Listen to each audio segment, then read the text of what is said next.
Club বিশ্বকাপ জিতেছে Chelsea. Prize মানির 10% পাবে দেশনায়ক। কারণ আপনারা সবাই জানেন চেলসি যে লন্ডনের ক্লাব, আর লন্ডনে কোন নেতা থাকে তা আশা করি খোলাসা করে বলতে হবে না। আপনারা ভালো করে জানেন আমাদের দেশনায়ক আমাদের বাংলাদেশ ছেড়ে লন্ডনে পাড়ি জমিয়েছে আজকে 17 বছর। 2008 সাল থেকে তিনি লন্ডনেই আছেন, আর তিনি যাওয়ার কয়েক বছর পর থেকেই লন্ডনের ক্লাব চেলসি বাজিমাত করা শুরু করে। তারা ফাইনালে উঠলে প্রতিপক্ষ দল যতই ভয়ঙ্কর হোক না কেন তাদেরকে কাঁদিয়ে ছাড়ছে। 2012 সালের ঘটনা, তখন প্রাইম বার্সেলোনাকে চ্যাম্পিয়ন্স লিগের সেমিফাইনালে হারিয়ে ফাইনালে উঠেছিল। সেইবার উঠতে থাকা জার্মান ক্লাব বায়ার্ন মিউনিখকেও হারিয়ে চ্যাম্পিয়ন্স লিগ জিতছিল চেলসি।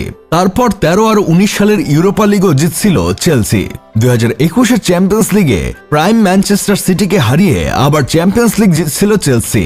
2025 আবার কনফারেন্স কাপ জিতছে রিয়াল বেটিসকে হারিয়ে।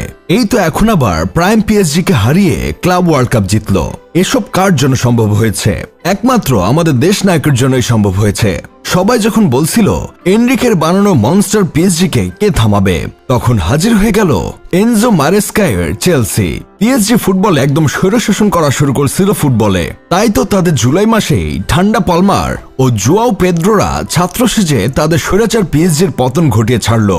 মাঠে নেমে পরিশ্রম করে পিএসজির পতন ঘটালো চেলসির ছাত্ররা। কিন্তু সম্পূর্ণ ক্রেডিট পাবে আমাদের দেশ নায়ক। এটাই প্রকৃতির নিয়ম, এটাই মানতে হবে।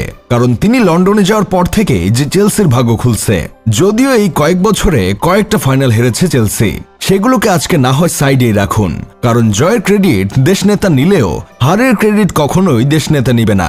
Mind it. এসব দেখে আমার বন্ধু কেরামত বলতেছে কেউ ভাবেই নাই যে উঠতে থাকা পিএসজি কে এভাবে চেলসি ফাইনালে নাকানি চুবানি খাওয়াবে। সবাই তো ভাবছিল এনরিকের পিএসজি ইজিলি জিতে যাবে, কিন্তু চেলসি জাস্ট খেলে দিল খেলাই ফির পিএসজি কে। ডার্ক হর্স নামে একটা শব্দ আছে। বিশ্বকাপ ফুটবল ও ক্রিকেটে যখন গ্রুপ করা হয়, ওখানে পারফরমেন্স অনুযায়ী ভালো দল থাকে, খারাপ দল থাকে, এর বাইরে আরো একটা দল থাকে যাদের উপর সাধারণত বেশি ফোকাস থাকে না মানুষের।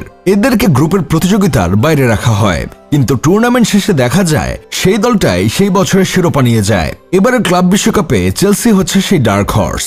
তাদের নিয়ে কোনো আলোচনা ছিল না, কারো প্রত্যাশা ছিল না, কিন্তু দিন শেষে স্বৈরাচার পিএসজির সেক্সটেপল জিতার স্বপ্ন ভেঙে দিয়ে ক্লাব বিশ্বকাপ জিতে নিল তারাই। চেলসি অবশ্য ফাইজাল খান সেজে ইন্টার মিয়ামি কা, ইন্টার মিলান কা, রিয়াল মাদ্রিদ কা, অ্যাথলেটিকো মাদ্রিদ কা বদলা লিয়া। সবাই পিএসজির নুনোতে আটকালেও চেলসির পালমার কিন্তু এই পিএসজির নুনোকে ঠান্ডা করে দিয়ে দুটা গোল ভরে দিয়েছে ডোনামোরার গোলবারে। সাথে পেদ্রোকে দিয়েও আরেকটা গোল করিয়েছে। পিএসজির হারে সবচেয়ে বেশি খুশি হয়েছে হয়তো এমবাপ্পে, কারণ এক্সের ডাউনফল দেখতে সবারই ভালো লাগে। তবে আর্জেন্টিনা ও ব্রাজিল ফ্যানদের একটাই আফসোস, ঠান্ডা পালমাররা কেন পিএসজি কে আর একটা গোল বেশি দিল না। আর একটা দিলেই যে হালি মিল হয়ে যেত।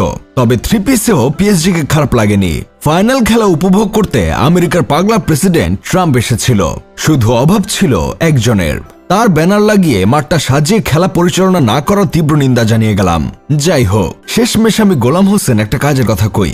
ম্যাচ হেরে লুইস এনরিক খেপে গিয়ে পেদ্রোকে থাপ্পড় মেরে দিয়েছে। কোচ হিসেবে এমন আচরণ কখনোই শোভা পায় না।